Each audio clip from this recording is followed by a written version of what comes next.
হে তুম জয় সর্বত্র রে। আসিল তুমে শান্তি হই ধরারে, হেউ প্রভু হে তুম জয় সর্বত্র রে। প্রিয় শ্ରୋତା ବନ୍ଧୁ, ପ୍ରଭୁ ଯୀଶୁ ଖ୍ରୀଷ୍ଟଙ୍କ ପ୍ରେମମୟ ନାମରେ ଆପଣଙ୍କୁ ଶୁଭେଚ୍ଛା। ପବିତ୍ର ବାଇବଲର ମାଥ୍ୟୁ ଲିଖିତ ସୁସମାଚାର 11 ଅଧ୍ୟାୟର 21 ଏବଂ 22 ପଦରେ ଆମମାନେ ଏହିପରି ପାଠ କରୁ।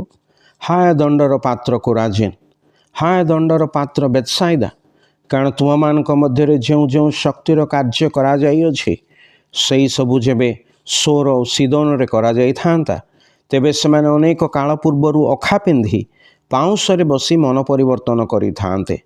ତଥାପି ମୁଁ ତୁମମାନଙ୍କୁ କହୁଅଛି, ବିଚାର ଦିନରେ ତୁମମାନଙ୍କର ଦଶା ଅପେକ୍ଷା ସୋର ଓ ସିଦୋନର ଦଶା ସହନୀୟ ହେବ। ସୋର ଓ ସିଦୋନ ନଗରୀ ଗୁଡ଼ିକ ନିବାସୀମାନେ ନୈତିକତା ଦୃଷ୍ଟିରୁ ଅତି ଭ୍ରଷ୍ଟ ଥିଲେ, ତେଣୁ ଈଶ୍ୱରଙ୍କର କ୍ରୋଧର ପାତ୍ର ଥିଲେ। ଈଶ୍ୱର ସେହି ଦୁଇ ନଗରୀକୁ ବିନାଶ କରିଥିଲେ। ପ୍ରଭୁ ଯୀଶୁ ଏହି ଦୁଇ ନଗରୀର ଉଦାହରଣ ଦେଇ କୋରାଜିନ୍ ଓ ବେଥସାଇଦା ନଗରୀ ଗୁଡ଼ିକୁ ସତର୍କ ବାଣୀ ଦିଅନ୍ତି। କୋରାଜିନ୍ ଓ ବେଥସାଇଦା ପ୍ରଭୁ ଯୀଶୁ ଖ୍ରୀଷ୍ଟଙ୍କର ମହାନ ଆଶ୍ଚର୍ଯ୍ୟକର୍ମମାନ ଦେଖିଥିଲା ତଥା ପରିତ୍ରାଣର ବାର୍ତ୍ତା ପ୍ରଭୁ ଯୀଶୁ ସେଠାରେ ପ୍ରଚାର କରିଥିଲେ।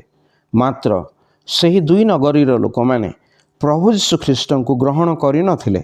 ଯଦି ଏହିପରି ସୁଯୋଗ ସୋର ଓ ସିଦୋନକୁ ମିଳନ୍ତା, ସେମାନେ ନିଶ୍ଚୟ ମନ ପରିବର୍ତ୍ତନ କରିଥାନ୍ତେ, ପୁଣି ପାପ କ୍ଷମା ପ୍ରାପ୍ତ ହେବା ନିମନ୍ତେ ତାହାଙ୍କ ନିକଟକୁ ଆସିଥାନ୍ତେ। ଆଜି ମଧ୍ୟ ଯେତେବେଳେ ସୁସମାଚାରର ବାର୍ତ୍ତା ପ୍ରଚାରିତ ହୁଏ, କେହି କେହି ତ ପ୍ରଭୁ ଯୀଶୁ ଖ୍ରୀଷ୍ଟଙ୍କଠାରେ ବିଶ୍ୱାସ କରି ଈଶ୍ୱରଙ୍କର କ୍ଷମା ପ୍ରାପ୍ତ ହୁଅନ୍ତି, ମାତ୍ର ଅନ୍ୟମାନେ ତାହା ଶ୍ରବଣ କରି ମଧ୍ୟ ପ୍ରଭୁ ଯୀଶୁ ଖ୍ରୀଷ୍ଟଙ୍କୁ ଅଗ୍ରାହ୍ୟ କରନ୍ତି। ଏଥିପାଇଁ ସେମାନଙ୍କର ଦଣ୍ଡ ସୋର ଓ ସିଦୋନର ଦଣ୍ଡ ଅପେକ୍ଷା ଅସହ୍ୟ ହେବ।